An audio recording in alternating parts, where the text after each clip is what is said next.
Welcome বন্ধুরা, cooking বাইটসে তোমাদের সবাইকে স্বাগত। আজ আমি বানাবো ফ্রুট কেক। চলো শুরু করি। প্রথমে আমি একটা বাটিতে অরেঞ্জ জুস নিয়েছি, তার মধ্যে কিছুটা কিশমিশ ও টুটি ফুটি দিয়ে আধ ঘন্টার জন্য ভিজিয়ে রাখলাম।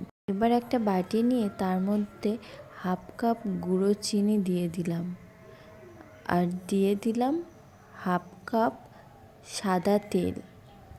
দিয়ে ভালো করে দুটোটাকে মিশিয়ে নেব। ভালো করে মিশিয়ে নিচ্ছি। এবার এর মধ্যে দিয়ে দেব 1 কাপ ময়দা। এবার ভালো করে ময়দাটা ছাঁকুনি দিয়ে ছেঁকে নেব, যেন কোনো দানা না থাকে। এবার ওর মধ্যে দিয়ে দিচ্ছি হাফ কাপ গুঁড়ো দুধ, দিয়ে ভালো করে মিশিয়ে নিচ্ছি।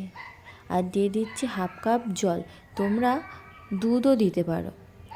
দিয়ে ভালো করে মিশিয়ে নেব, যাতে কোনো দানাভাব না থাকে। সুন্দর করে ভালো করে আস্তে আস্তে মিশিয়ে নিচ্ছি। এতে দিয়ে দিচ্ছি সামান্য নুন দিয়ে আবারও ভালো করে মিশিয়ে নিচ্ছি। এরপর ওর মধ্যে সেই অরেঞ্জ জুসটা আর যে ড্রাই ফ্রুটসগুলো নিয়েছি, যেমন কাজু, আমন্ড নিয়েছি, এগুলো এর মধ্যে দিয়ে দিলাম। তোমরা তোমাদের পছন্দ মতো ড্রাই ফ্রুটস নিতে পারো। নিয়ে ভালো করে মিশিয়ে নিচ্ছি। মিশিয়ে নেওয়া হয়ে গেলে এরপর একটা অ্যালুমিনিয়ামের বাটি নিলাম, নিয়ে তার সাইডে চারিদিকে তেল লাগিয়ে নিলাম। নিয়ে এর ভিতরে একটা পেপার দিয়ে দিলাম, দিয়ে সাইডে সরিয়ে দিলাম। এবার ওই ব্যাটারটার মধ্যে 1 চামচ বেকিং পাউডার ও হাফ চামচ বেকিং সোডা দিয়ে দিলাম, আর দিয়ে দেব 2 চামচ ভিনিগার।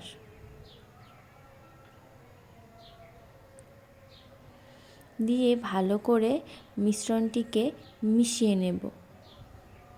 বন্ধুরা, আমার এই ভিডিওটা যদি তোমাদের ভালো লেগে থাকে তাহলে লাইক ও সাবস্ক্রাইব করে দিও।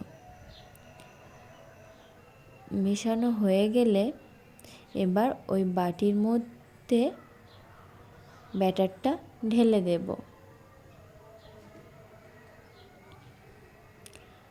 এবার গ্যাস অন করে ওর মধ্যে একটা কড়া বসিয়ে ওর মধ্যে এরকম একটা কিছু গোল রিং বসিয়ে, ওটা গরম হলে ওর মধ্যে বাটিটা বসিয়ে কড়াইটা ঢাকা দিয়ে দেব। দিয়ে 1 ঘন্টার মতো মিডিয়াম ফ্লেমে বেক হতে দেব।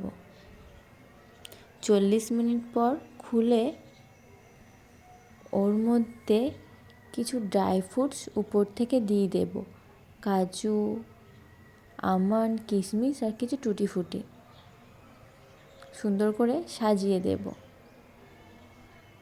দেওয়া হয়ে গেলে আবার ওটাকে ঢাকনা দিয়ে দেব। কিছুক্ষণ পর ঢাকনা খুলে একটা টুথপিক নিয়ে চেক করে নেব কেকটা ঠিকঠাক মতো বেক হয়েছে কিনা। টুথপিকটা কি সুন্দর স্মুথলি বেরিয়ে এসেছে। এবার কেকটাকে নামিয়ে নিয়ে ঠান্ডা করে রেখে দেব। দেখো কেকটা কত সুন্দর সফট হয়েছে।